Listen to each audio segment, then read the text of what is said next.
রঞ্জিত প্রসাদ, এ হলো ভগৎ সিং নগর, বিবেকানন্দ পল্লী, জয়গা, আলিপুরদুয়ারের বাসিন্দা।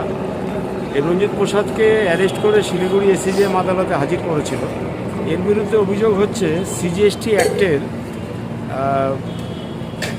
ধারা 69 ভায়োলেট করেছে এবং তার জন্য 132 সাবসেকশন 1 ডিতে পানিশেবল, যেটা 5 বছরের পানিশমেন্ট, তাতে তাকে অ্যারেস্ট করে শিলিগুড়ি এসিজিএম আদালতে হাজির করেছিল।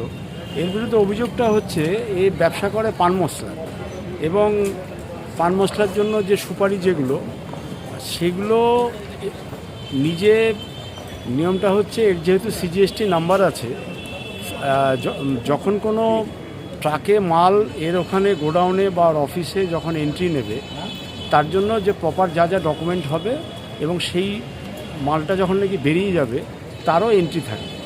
দেখা যাচ্ছে যে কোনো গুডস এর গোডাউনে বা অফিসে না ঢুকে বা দোকানে না ঢুকে খালি পেপার রোলিং হয়েছে, এবং পেপার রোলিং করে সিজিএসটি অ্যাক্টের নিয়ম অনুযায়ী এরা পায় ইনপুট ট্যাক্স ক্রেডিট বলে। সেই ইনপুট ট্যাক্স ক্রেডিটটা ইল্লিগালি অ্যাভেল করেছে। সেই total input tax credit illegally অ্যাভেলমেন্টটা হলো 13,64,00,000 টাকা। গভর্নমেন্ট অফ ইন্ডিয়ার 13,64,00,000 টাকার বেনিফিট পেয়েছে এই রঞ্জিত প্রসাদ। এবং রঞ্জিত প্রসাদের ফার্মের নাম হলো এসকে অ্যান্ড কোম্পানি। এ করেছে কি নিজের নামে, প্লাস হচ্ছে এর যে ওয়াইফের নামও আরেকটা ফার্ম আছে, কাব্বা এন্টারপ্রাইজ। এই নামে সমস্ত মালগুলো কাগজে কলমে দেখানো হচ্ছে রোলিং হয়েছে, কিন্তু অরিজিনালি রোলিং হয়নি। তাতে গভর্নমেন্ট অফ ইন্ডিয়া 13,64,00,000 টাকা এ অ্যাভেল করেছে।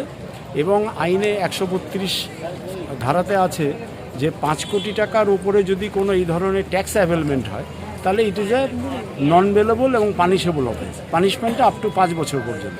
সেই অনুযায়ী কমিশনারের স্যাংশন নিয়ে আজকে একে অ্যারেস্ট করা হয় এবং শিলিগুড়ি এসিজিএম আদালতে হাজির করা হয়েছিল। আদালত এর জামিনের আবেদন খারিজ করে আগামী 3 তারিখ পর্যন্ত, 3রা ডিসেম্বর পর্যন্ত জেল হাজতের আদেশ দিয়েছে। একে কোথা থেকে অ্যারেস্ট করা হয়েছে? একে অ্যারেস্ট করা হয়েছে শিলিগুড়িতে সমস্ত কিছু এর ভেরিফিকেশনের পরে আজকে অ্যারেস্ট করা হয়েছে। ঠিক আছে দাদা, ভিন্ডি